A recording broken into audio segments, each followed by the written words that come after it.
I'm talking about globalization today because, believe it or not, it's 4:38 in the morning for me. I'm coming to you from Seattle. If you don't believe me, this is the sun rising behind me, and I'm here because tomorrow we're taking part of a AICon conference in Seattle. But still, I didn't want to miss this, and so being an early bird, then I decided to come here. So I just logged in for the last couple sessions, but they were great. I really, really enjoyed the let's say the points that Gagan brought, and some of them I will even talk about him in my session. And I think that the experience that Simon was sharing, it's also again very valuable. And what I like about these sessions is that they're not theoretical. We're here trying to talk about stuff that we really need on a day-to-day basis. And I'm gonna go a little bit higher, as Gagan was saying, 20,000 feet and up, and try to approach some of the stuff that I think it's also needed. So, hello everyone. I'm going to be talking about what I believe has to be our new approach to quality assurance. And first of all, who am I? Hi, I'm Joel. I'm a tester. I've been a tester. As I was telling someone yesterday, when I started testing the Y2K bug was it was way a little bit before the Y2K bug, so that you have an idea of how long I have been in the business.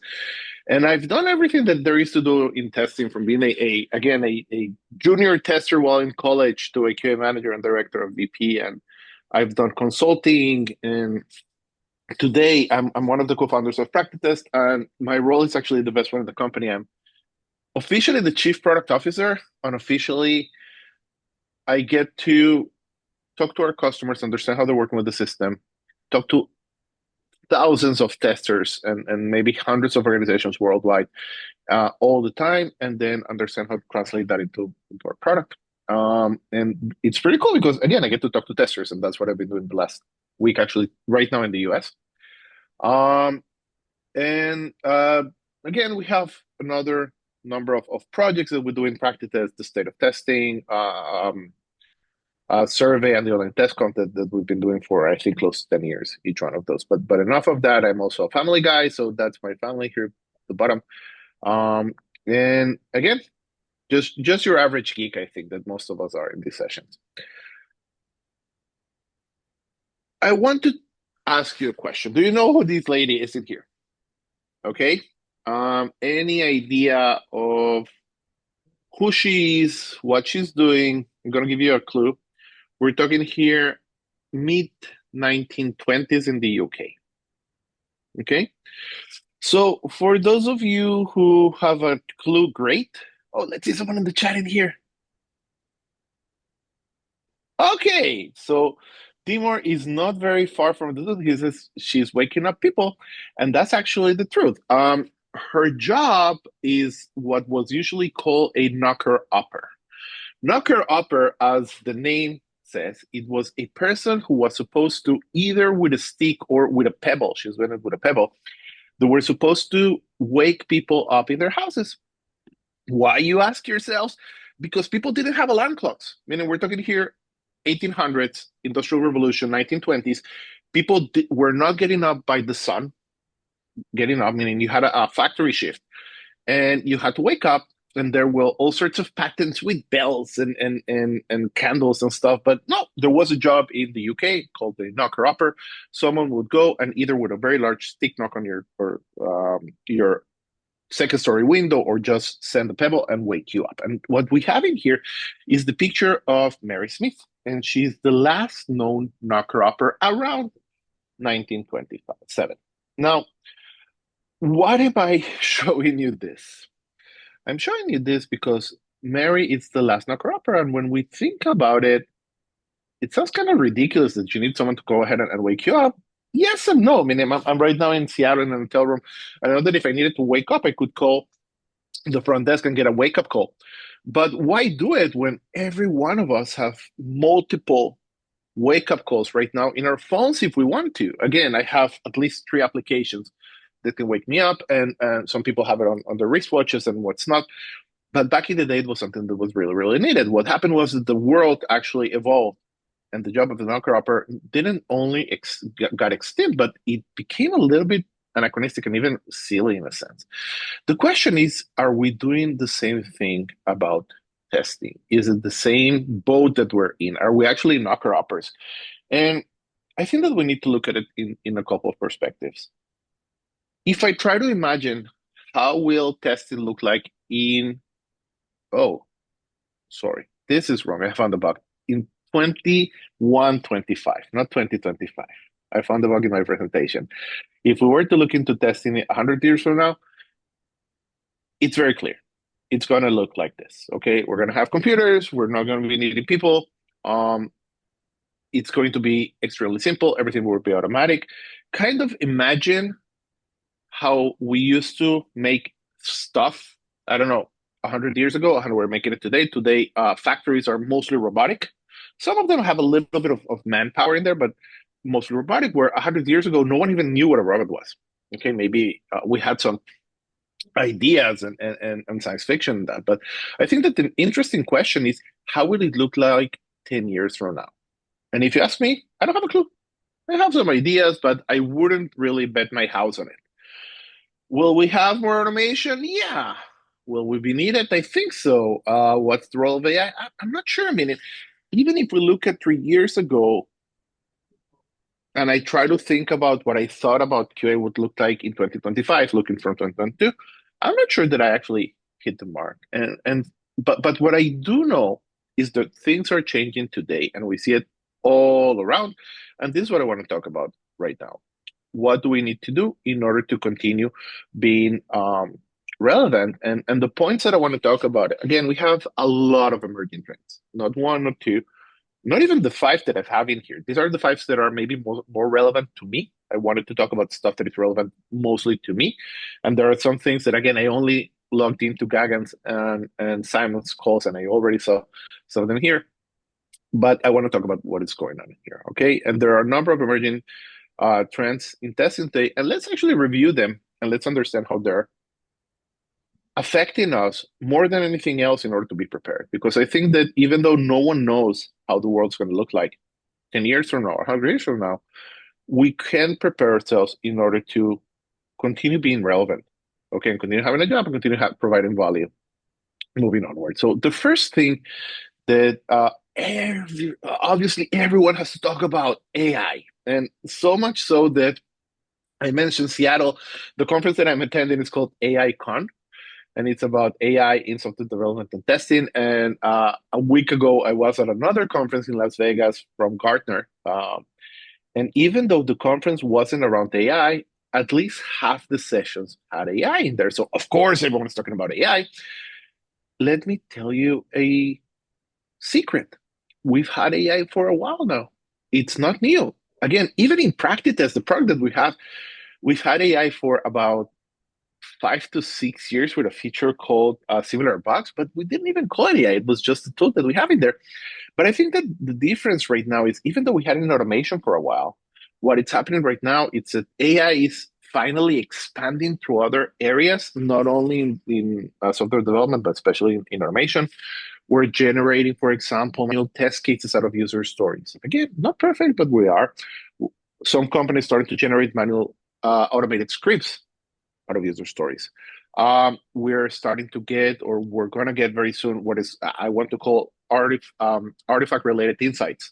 So can we look into all of your test cases and tell you which ones are good or bad? And can we look into your runs and tell you, okay, this is where the interesting stuff is? And we're looking into how to make our testing more effective. And as I was telling you, I'm talking from experience here. What I'm talking about here is stuff that we're even doing today in PractiTest. Okay? But I think that we need to take some stuff into account. Okay. And again, I was at that conference in Gardner, and I loved it because I thought they were going to be more marketing related, but no, they were very much feet in the ground. And what everyone was saying is that AI technologies are not 100% stable yet. Okay. And again, I'm a software vendor. I'm part of the bad guys, but everyone is saying how great it is. It's incredible. It's amazing. But we're not going to be taking the jobs of anyone. Why? Because it's not stable. because using AI in testing has a lot of limitations, a lot of them. Again, it's like having better tools to work with something, but it's not going to do our jobs. And if you don't understand those limitations, you're going to end up doing more harm than good. Why? Because let's assume for a second that again, I'm going to be using an AI system in order to generate a test case out of the user story. And I generate my test case and it has, I don't know, 17 or 22 or 35 steps in them. And I just send it to someone else to run it without reading it. Guys, I can assure you, it's not going to have all the steps that you know they need to have. AI will give you a head start, will give you a shortcut, but it's not going to be the perfect test that you want to create. Maybe it will be in 10 years from now, but today is going to be a head start. And I think that that's what we need to understand as testers. AI is helping us. It's like training wheels. It's like having a little bit of help in there, but it's not going to do everything. Again, the same happens with development. Okay, if a developer is going to be going to ChatGPT to ask generate a function and just copies and paste what it has in there, it's going to be terrible. Okay, so what do we need to do? Well, I think that we need to learn how to use it today. I think that it's not trivial. Many people think that it's trivial. Oh yes, I'm going to use AI. I'm going to take ChatGPT, just copy and paste it. We need to understand what we have today. We need to know how to use it today. And more importantly, we need to keep up to date. Why? Because it's changing all the time. It's amazing how fast it's changing. So if we want to to be relevant, just as accountants had to get used to calculators and then to computers, and now accountants want to computers, and an accountant, again, the computer was the tool for them, AI will be a tool for us. We just need to make sure that we keep understanding how it goes. Okay, and again, I could go on and on, but we have a limited time, so let's move over to the next topic. By the way, there are a lot of things in the chat. I think I see a lot of people. That's okay. Okay, sorry. I'm so someone saw that I was muted. I hope I was. In any case, next thing, and I think that both Gagan mentioned it a little bit and Simon mentioned a little bit. It's about the concept of test orchestration, and they mentioned that on the sidelines, but I think that it's important. If we look into an orchestra, okay, the conductor, the person who's actually managing what's there, she or he in this case, it's a she doesn't know how to play every instrument. Maybe she knows how to play a couple, maybe two, maybe three.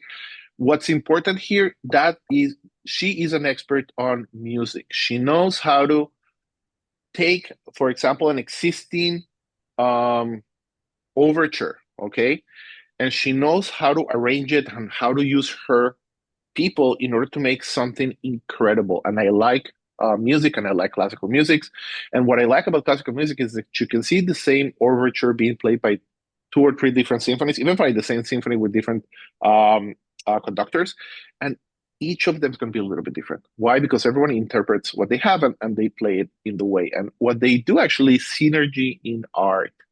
They take every single instrument, and by playing them together, they generate something that it's amazing, and it's obviously way more than the sum of the parts. The same happens in testing.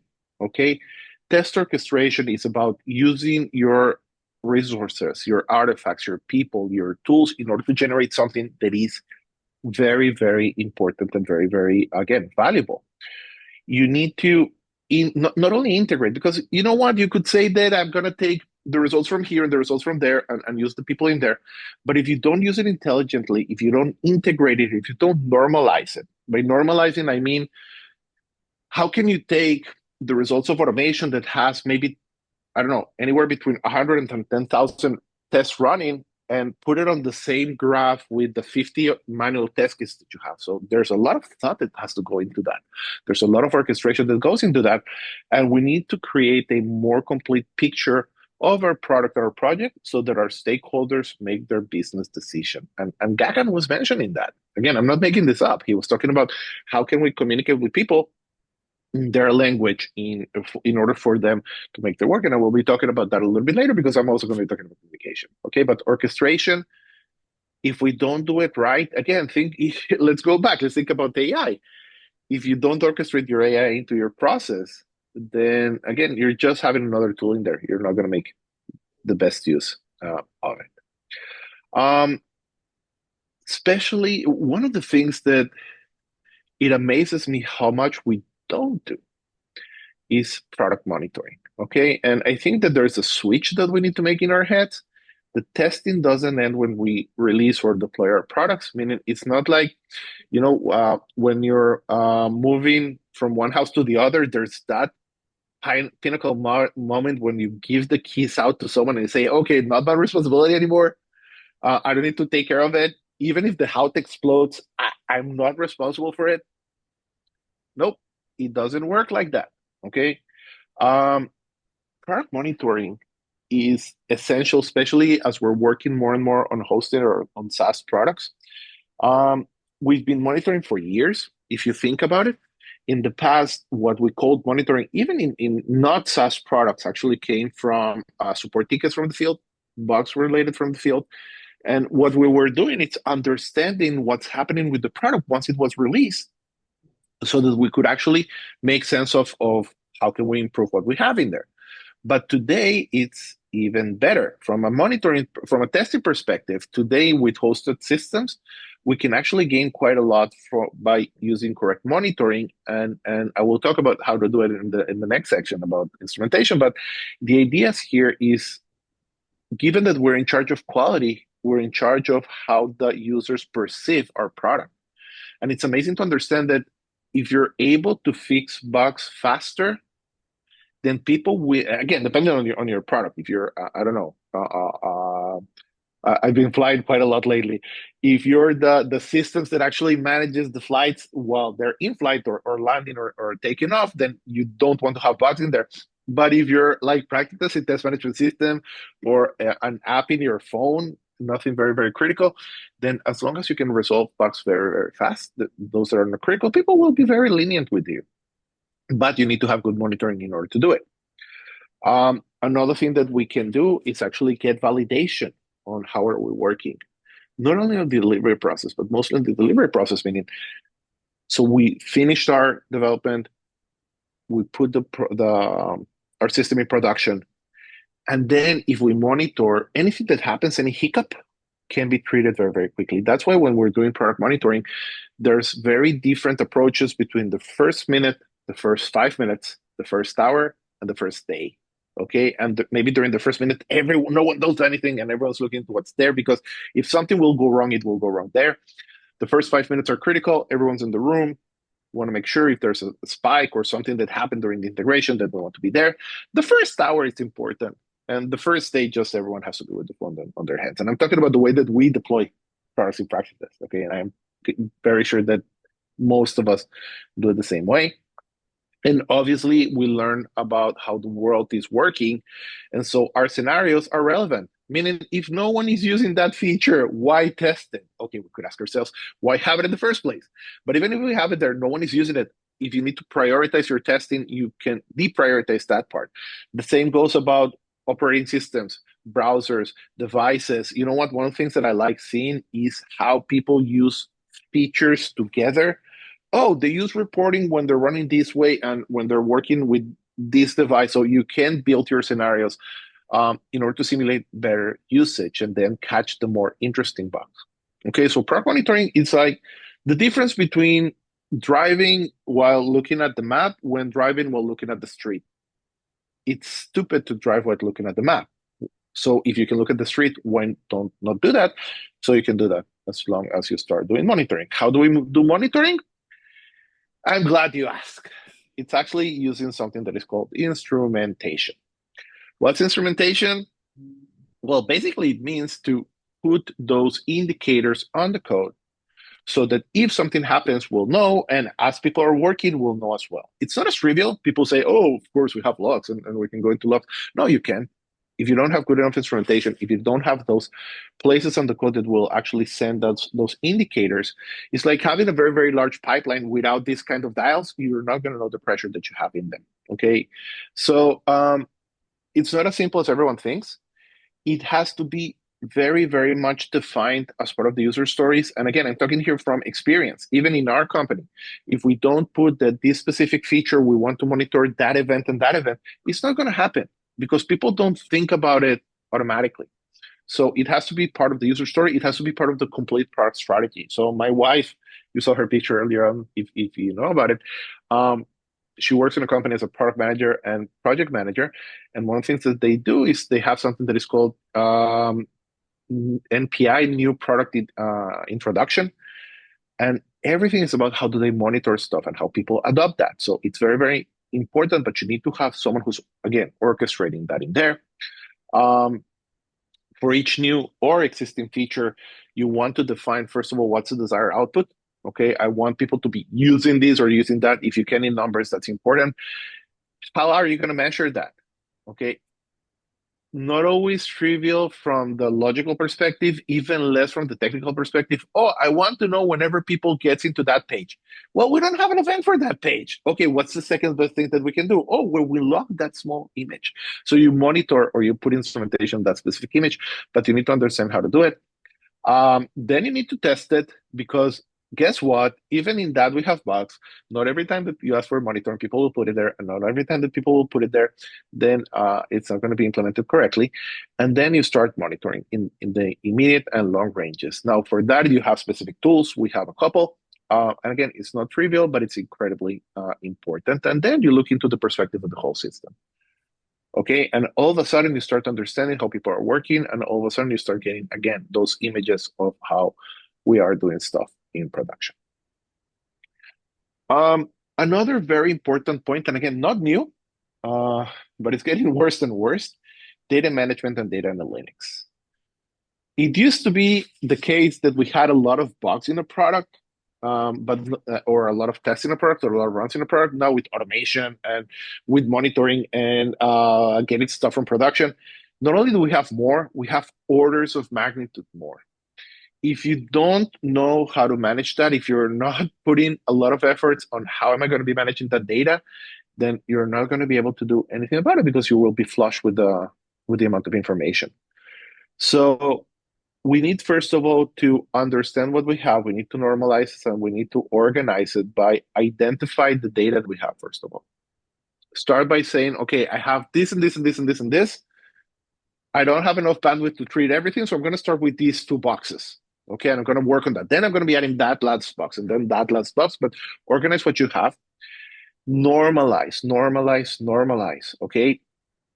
If you have monitoring, then you're going to be having anywhere between tens of thousands to millions of alerts. Okay, which are all important? Not everyone is important, but if you have some of them, how do you normalize between the 10,000 alerts and the one bug that you have on your database? So you need to try to put some thought into how you're going to be analyzing that data, and you will want to use tools, including AI. AI is incredible for this. Okay, you just like push the data into that, and the algorithms know how to smash it and make something nice out of that. So it's important, but again, you will need to use tools in order to organize that. And there are plenty of tools out there that actually work for you in that. So it's important, especially as you have more and more information. And again, our jobs as quality professionals, I'm not going to even give me a title, is to give the view of the quality into what's going on, not to make decisions. We don't make decisions. Maybe we do in another, again, role that we have, but we're here as, let's say, X-ray analysts just to give that information for the doctors to make their decisions. Now, I was jumping in my chair when Gagan was talking about it, and I was really happy when he mentioned it on hindsight. People, I have news for you. No one cares about your testing. They couldn't care less. They don't care if you tested this way or if you tested that way. What they care about is how is the system. If you had a crystal ball and you could tell them where the bugs are, where the stability is, and where do we need to put efforts, it would be even better than doing testing because it would be cheaper. So we need to understand that our stakeholders are really busy. And what they're looking for is information to make very, very fast and very important business decisions. How you get to that, they don't care. As long as it's something that they know and they feel it's professional, you could be testing, you could be, I don't know, throwing dice or reading on your coffee cups. It doesn't, for them, it's the same thing. But given that we're testing, we're not reading out of our coffee cups, then we do need to plan ahead. And I think that the most critical mistake that people do is they don't plan what type of information they will need to give ahead of time. when I'm looking into a project, and yesterday I was in Boston working with a customer, and my question was, okay, do you have graphs and communication? They were saying, no, we're going to do that later in the process. I was like, oh, stop. You need to understand what information you're going to be giving 6 months from now to your stakeholders. If you don't know that, then first of all, you're not going to be testing correctly. You're not going to be capturing, let's say, the information correctly. If you need to tell what's the status, let's say you have a very large business process organization. If you don't know the modules and you don't capture results based on modules and you don't start analyzing information based on modules, you're not going to be able to provide that information using modules to your stakeholders. Okay, so try to think about what information is going to be useful for your stakeholders and how are you going to be building your test around it.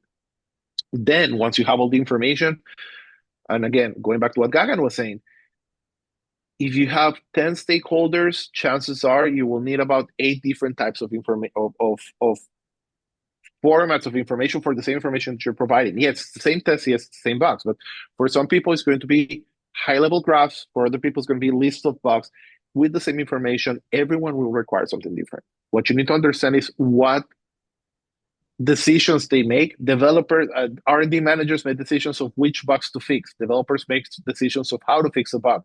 Managers, high-level managers, they make the decision of whether to release the product or not. With the same testing and bug information, each one of them will need to do their stuff. So you will need to slice and dice your information different ways for every different level of people. Okay. Now, just to sum it up, and again, I think that we don't know where we're going to be in 3 years from now. We don't know where we're going to be in 10 years from now. Hopefully, 100 years from now, I will be dead and resting. But 20 years from now, I'm going to be retired and again, doing very fun stuff. But regardless, we are headed on a very, very bright future.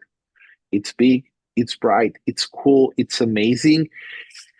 It has challenges, but we need to understand that it's not doing what we do today faster and better. It's not going to take us to the place where we're going to be. Okay, we need to modify the way that we look at it in order to, again, have the chance of being part of that. And again, it's up to us. Tools are there. A lot of us are talking about it. So it's just a matter of getting off our chairs and going back to study what we want to do. Okay. So with that in mind, I want to thank. And if there are any questions, I'll be happy to take them. And in the meantime, coffee. Thank you, Joel. I definitely agree. There is an interesting future ahead of us, definitely in the near one. And Gagan spoke earlier about 10 years from now where a career will take you. And I think it's very hard to anticipate nowadays what QA will look like in 10 years from now. Although, and if I am to summarize the first part of our session, of our event today, is the fact that there is a bright and bigger future for all of us, but it is a little bit changing from what it used to be. And we are looking about our role as quality leaders and about transformative the way that we're doing in order, first of all, internally, when we shift perception, I think this is the first point that will allow others to shift the perception of our role and about ourselves to begin with. I want to thank you, and I want to thank all of the speakers of our first EU time zone